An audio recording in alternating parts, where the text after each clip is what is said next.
ನಮಸ್ಕಾರ ಸರ್, ನನ್ನ ಹೆಸರು ರಫೀಕ್ ಜಬ್ಬಾರ್. ನಾನು ETV ಇಂಗ್ಲಿಷಲ್ಲಿ ಪತ್ರಕರ್ತನಾಗಿದ್ದೇನೆ. ಸರ್, ಕನ್ನಡ ಸಮೀವುಲ್ಲಾ ಅವರು ತಮ್ಮ ನಂಬರ್ ಕೊಟ್ಟರು. 1-2 ನಿಮಿಷ ತಮ್ಮ ಸಮಯ ಬೇಕಾಗಿತ್ತು. ಏನು ವಿಷಯ? ಸರ್, ವಿಷಯ ಏನಂದರೆ, ಈಗ ಕರ್ನಾಟಕ ಸರ್ಕಾರ ವತಿಯಿಂದ ಮೊನ್ನೆ last week Madhu Bangarappa minister ಅವರು ಲ್ಯಾಂಗ್ವೇಜ್ ಪಾಲಿಸಿ ಸಂಬಂಧದಲ್ಲಿ ಹಿಂದಿಯನ್ನು ಹೊರಹಾಕಿದ್ದಾರೆ. ಹಿಂದಿ ಮತ್ತು ಬೇರೆ ಬೇರೆ ಥರ್ಡ್ ಲ್ಯಾಂಗ್ವೇಜಸ್ ಎಲ್ಲ.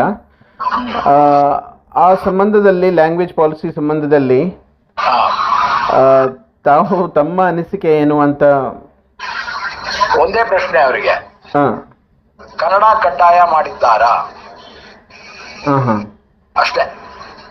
ಕನ್ನಡ ಕಡ್ಡಾಯ ಮಾಡಿದ್ದಾರಾ? ಇದೊಂದೇ ಪ್ರಶ್ನೆ. ಬೇರೆ ಬೇರೆ ಸಬ್ಜೆಕ್ಟ್ಸ್ನ, ಅಂದರೆ ಬೇರೆ ಥರ್ಡ್ ಲ್ಯಾಂಗ್ವೇಜಸ್ನ ತೆಗೆದು ಹಾಕಿದ್ರೆ ಏನಾದ್ರೂ ಮಾಡಿರಲಿ, ಕನ್ನಡ ಕಡ್ಡಾಯ ಮಾಡಿದ್ದಾರಾ?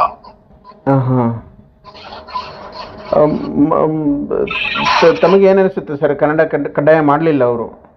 ಮಾಡದೇ ಇದ್ರೆ ತೃತೀಯ ಭಾಷೆಯಲ್ಲಿ ಕನ್ನಡವೂ ಬರೋದ್ರಿಂದ ಕೆಲವರು ಕೇವಲ ಇಂಗ್ಲಿಷ್ ಮತ್ತು ಬೇರೆ ಯಾವ್ದಾದ್ರು ಭಾಷೆಯನ್ನು ಇಟ್ಕೋತಾರೆ. ಕನ್ನಡ ಬರೋಲ್ಲ. ಕರ್ನಾಟಕದಲ್ಲಿ ಕನ್ನಡವೇ ಸಾರ್ವಭೌಮ ಅನ್ನೋದಾದ್ರೆ ಎಲ್ಲ ಶಾಲಾ ಕಾಲೇಜುಗಳಲ್ಲಿ ಕನ್ನಡ ಕಡ್ಡಾಯವಾಗಬೇಕು. ಅಷ್ಟೇ. ಅದಾಗ್ಲಿಲ್ಲ ಸರ್. ಮತ್ತೆ ಅದ್ ಮಾಡಿ ಆಮೇಲೆ ಹರ ಹಾಕ್ತೀವಿ ನಾವು. ಮಾಡದೇ ಇದ್ದಕ್ಕೆ ಕಾರಣ ಸರ್ ಗೊತ್ತಿಲ್ಲ, ಕೇಳಿ ಅವ್ರನ್ನ. ಈಗ ಕರ್ನಾಟಕದಲ್ಲಿ ಕನ್ನಡವೇ ಸಾರ್ವಭೌಮ ಅಂತಾನು ಹೇಳ್ತಿದ್ದಾರೆ. ಆದ್ರೆ ಹೇಳೋದಲ್ಲ, ನಿಯಮ ಆಗಿದೆಯಾ? ನಿಯಮ ಆಗಿದೆಯಾ? ಕಡ್ಡಾಯ ಮಾಡಿದ್ದಾರಾ? ಯಾವ ನಿಯಮದಲ್ಲಿ ಇದೆ? ಅಷ್ಟೇ. ಈಗ ಇದಕ್ಕೆ ವಿರೋಧವನ್ನು ವ್ಯಕ್ತಪಡಿಸುತ್ತಿದ್ದಾರೆ. ಆದ್ರೆ ಇದು ಅಥವಾ ಪರ ಎರಡೂ ಅಲ್ಲ. ನನ್ನ ಪ್ರಶ್ನೆನೇ ಬೇರೆ. ಹೌದು, ನಾನು ಅದರ ಪರವಾಗಿಯೂ ಇಲ್ಲ, ಅದರ ವಿರೋಧವಾಗಿಯೂ ಇಲ್ಲ. ಮೊದಲಿನಿಂದ ನಾನು ಹೇಳ್ತಾ ಬಂದಿರೋದು, ಕನ್ನಡ ಕರ್ನಾಟಕದಲ್ಲಿ ಸಾರ್ವಭೌಮ. ಎಲ್ಲ ಶೈಕ್ಷಣಿಕ ವ್ಯವಸ್ಥೆಯಲ್ಲಿ ಕನ್ನಡ ಕಡ್ಡಾಯವಾಗಬೇಕು. ಅಷ್ಟೇ.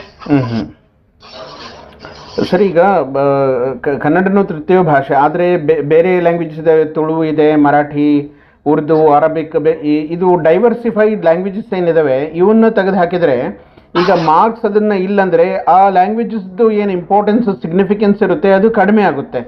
ಅದ್ರ ಸಂಬಂಧ ತಾವು ಏನು? ಇಲ್ಲ, ನಾನು ಅದನ್ನ ಮೊದಲಿಂದ ಹೇಳ್ತಾ ಇದ್ದೀನಿ, ಈಗಲೂ ಅದನ್ನೇ ಹೇಳ್ತೀನಿ. ಕನ್ನಡ, ಇಂಗ್ಲಿಷ್, ಅದರ ನಂತರ ಆಪ್ಷನಲ್ ಲ್ಯಾಂಗ್ವೇಜ್ ಒಂದು. ಹೌದು. ಅದು ಕನ್ನಡ ಕಡ್ಡಾಯ ಇರಬೇಕು. ಅಷ್ಟೇ. ಇನ್ನು ಉಳಿದಕ್ಕೆಲ್ಲದಕ್ಕೂ ಅವರೇ ಅದಕ್ಕೆ ಉತ್ತರ ಕೊಡ್ಲಿ. ಉಳಿದದ್ದೆಲ್ಲ ತಾನಾಗ ಆಗುತ್ತೆ.